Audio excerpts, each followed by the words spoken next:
వదినా, నేను నిద్రలో కలగనటం లేదు కదా, అసలు ఇది నిజమేనా? నొప్పి పుట్టింది కదా, అయితే ఇది నిజమే.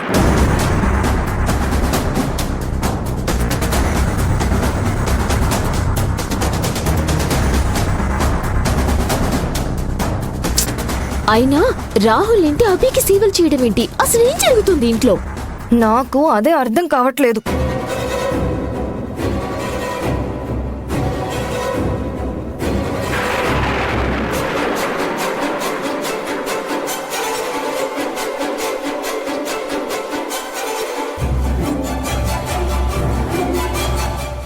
ఇప్పుడు అభిగా నన్ను ఇలా చూసిందంటే నా గురించి ఏమనుకుంటుంది? లేదు, వెంటనే ఇక్కడి నుంచి వెళ్ళిపోవాలి.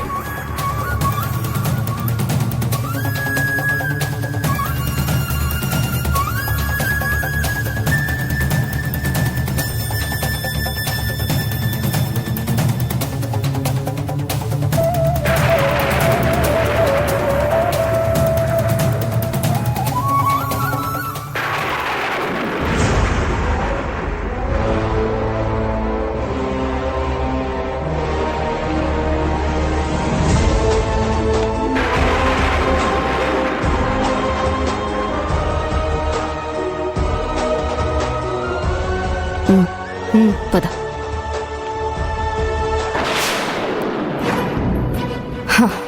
ఆడదాని చూపుకి, చిత్ర విచిత్రమైన వేషాలకి మగాళ్ళు రాజ్యాలకి రాజ్యాలే పోగొట్టుకున్నారని మా నానమ్మ చెప్తే ఏమో అనుకున్నాను.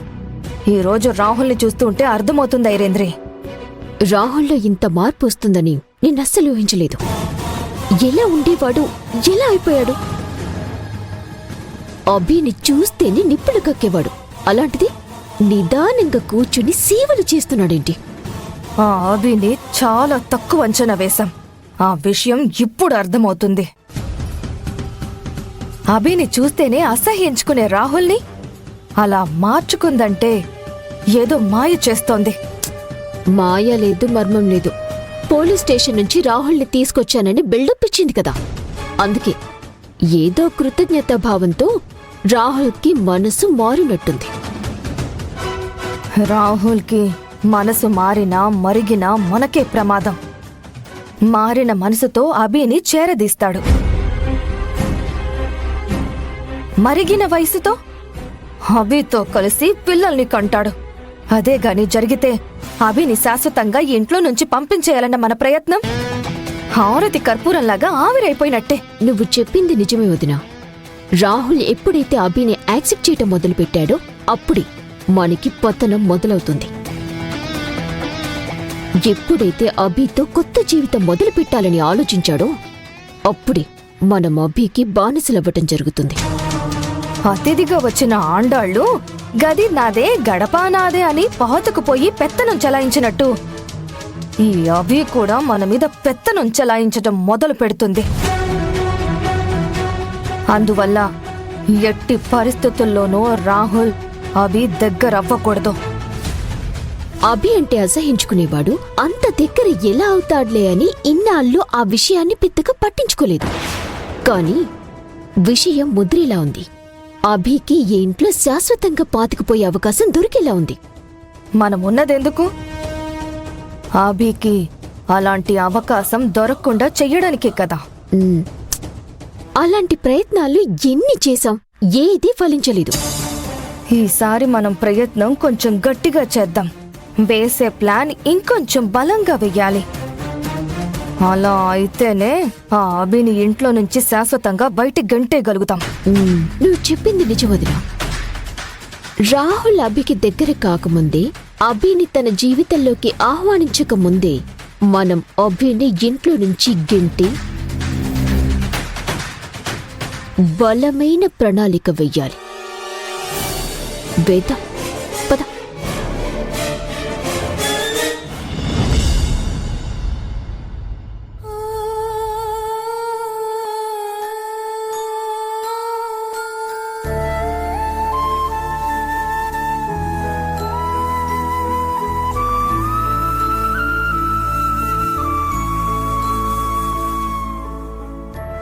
అభి ఇప్పటికీ నిద్ర లేవలేదంటే బహుశా తనకి జ్వరం తగ్గలేదా?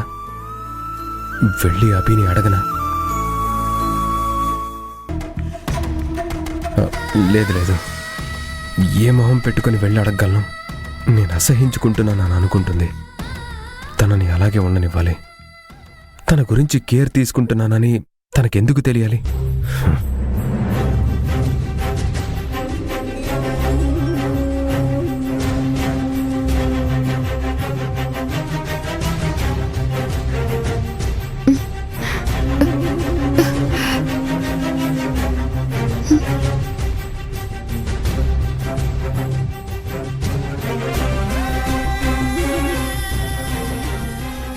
నాకు ఈ తడిగుడ్డు ఎవరు పెట్టారబ్బా?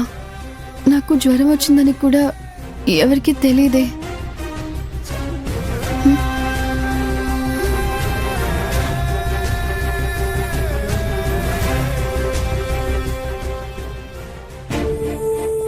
అలాగా మంచిది. మావయ్య, ఆ, సరే నేను మళ్ళీ ఫోన్ చేస్తాను. ఏంటమ్మా అభి? చాలా థ్యాంక్స్ మావయ్య. థ్యాంక్సా? ఎందుకమ్మా? నాకు రాత్రి ఇంత జ్వరంగా ఉందని మీకు చెప్పనే లేదు. అయినా నా జ్వరం గురించి అర్థం చేసుకుని నాకు తడిగుడ్డ పెట్టారు. అందుకు. ఏంటమ్మా నీకు ఫీవర్ వచ్చిందా? నాతో రాత్రి ఒక మాట అయినా చెప్పొచ్చు కదా. టాబ్లెట్లు తెచ్చేవాడు కదా. ఇప్పుడు ఎలా ఉంది? ఇప్పుడు తగ్గిపోయింది. కానీ నాకు ఫీవర్ వచ్చినప్పుడు మీకు తెలీదా? మరి నాకు తడిగుడ్డ పెట్టిందెవరు? మీరు కదా? నేను తడిగుడ్డ పెట్టడం ఏంటమ్మా? నువ్వేదో నీరసంగా ఉందని చెప్పావు, కానీ నీకు ఫీవర్ వచ్చిందని నాకు తెలీదు. నువ్వే పెట్టుకుని మర్చిపోయావేమో. అమ్మా ఇది ముఖ్యమైన ఫోను, నేను మాట్లాడేసి వస్తాను.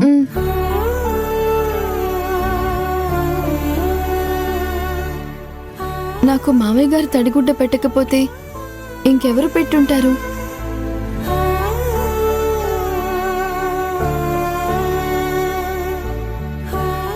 నాకు జ్వరం వచ్చిందని ఇంట్లో వాళ్ళెవరికీ చెప్పలేదు. మామయ్య గారికి కూడా తెలీదు. అలాంటప్పుడు నా నుదుటి మీద ఈ తడిగుడ్డ ఎలా వచ్చింది?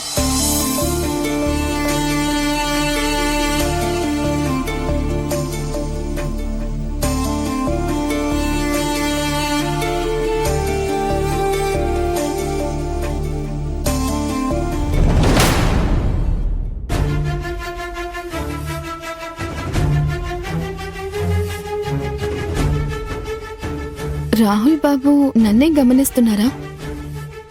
నన్నెందుకు గమనిస్తున్నట్టు? అభి నన్ను పొరపాటున చూసేసిందా? నేను తనని గమనిస్తున్నానని తనకి తెలిసిపోయిందా? రాహుల్ బాబు అంత ప్రత్యేకంగా నన్ను చూస్తున్నారంటే నాకు రాత్రి తడిగుడ్డ పెట్టింది రాహుల్ బాబే అయ్యుంటారా?